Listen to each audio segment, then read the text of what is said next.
Good afternoon, everyone. It's Anifa Menon from hearthealthbrainhealth.com, encouraging healthy grieving and mindful actions.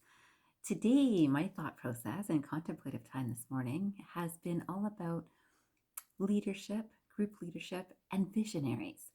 And it's interesting because these two are very closely tied. And I was thinking about how, whether we think small groups or large groups, so often we fall into what's has been termed in the past mob psychology or group thinking, where if something's happening and that's how it's always been, that's how we keep it.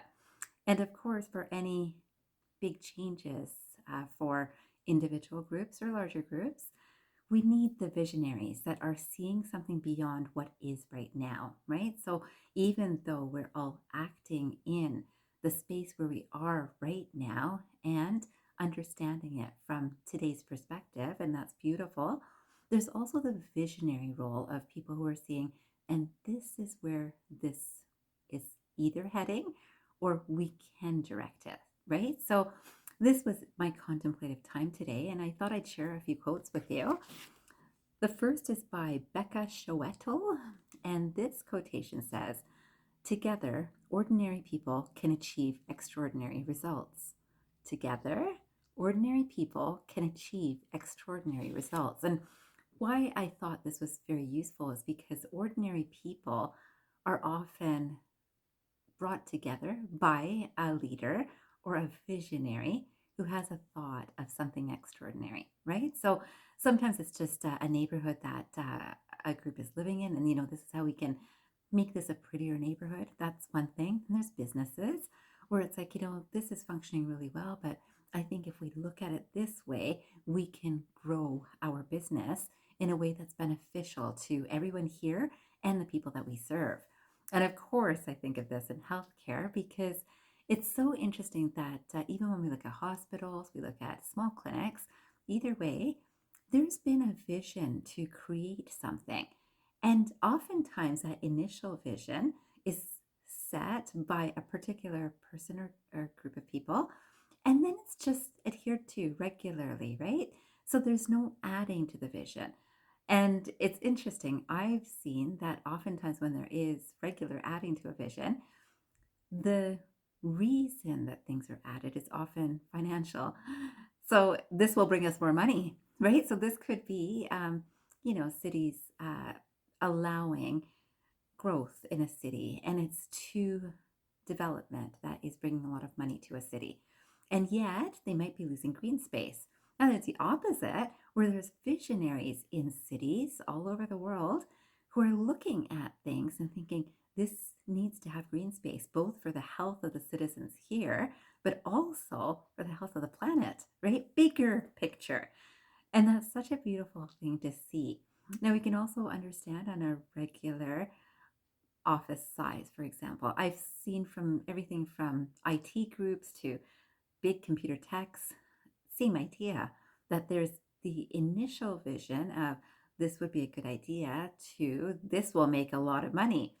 And it loses some of the beautiful flavor of a really good vision and intention to do good for the world or even for the group versus an intention to do good for the balance, the bank balance, right?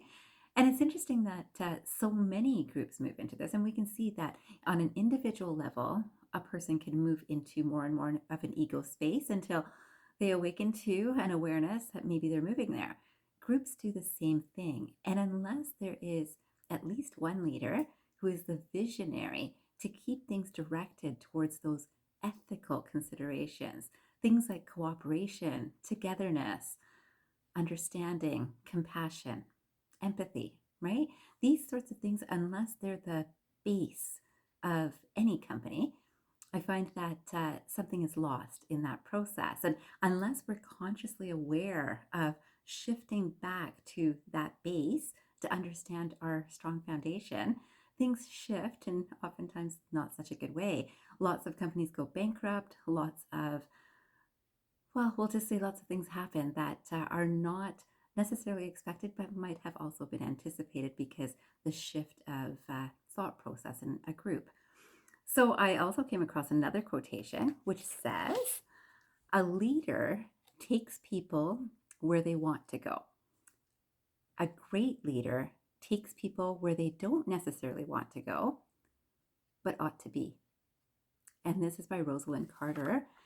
And how beautiful is that, right? Because oftentimes, when I see these great companies that are creating green spaces, oftentimes it costs just a little bit more than just building a building. And yet, it's where we ought to go, right? Where there's something a little more that is thought about, a little bit bigger for the vision, right? And of course, leaders. There's so many leaders. And how would you know? Because they are speaking about these things. They are talking about these things. They are talking about those baseline ethics and understandings that really all humankind knows, but we don't actually go there because we don't necessarily want to, but we ought to, right? And then I finally came across another quotation. This is by Warren Buffett, which I absolutely loved. And I'm sure some of you will have heard this quotation before, but it's so beautiful and it's such a interesting way to look at things. And this could be within a small group, it could be within a family as the group, it could be as a community, it could be as a city or a country. This says, someone is sitting in the shade today because someone planted a tree a long time ago. And it's so simple, isn't it? It's someone thought ahead that this space could have some people sitting here and this shade will be useful, right? Simple, simple. And yet, a lot of times we make things more complicated than they need to be. And if we notice that visionaries can actually see something that maybe the common man cannot, it's a beautiful space of understanding great leaders. So today I would love for you to sit for 5 minutes and think about your own leadership skills or your own team's leadership. And is that baseline of pure compassion, consideration, empathy, togetherness being shared? And not just for that group, right? Like there's something more that's happening too, right? And is that same energy being shared with the people that you are communicating with? And I hope it is, because it's a wonderful place to work from for anyone. Now, we can work from the space from the individual too, right? So if you go into work and say, I really don't like this place, your own energy is contributing to that group energy, right? So start with the space of, you know what, this is what I really like about what I do here. This is my compassion for this group. There's a lot of different things that this group is doing that's in a really good direction.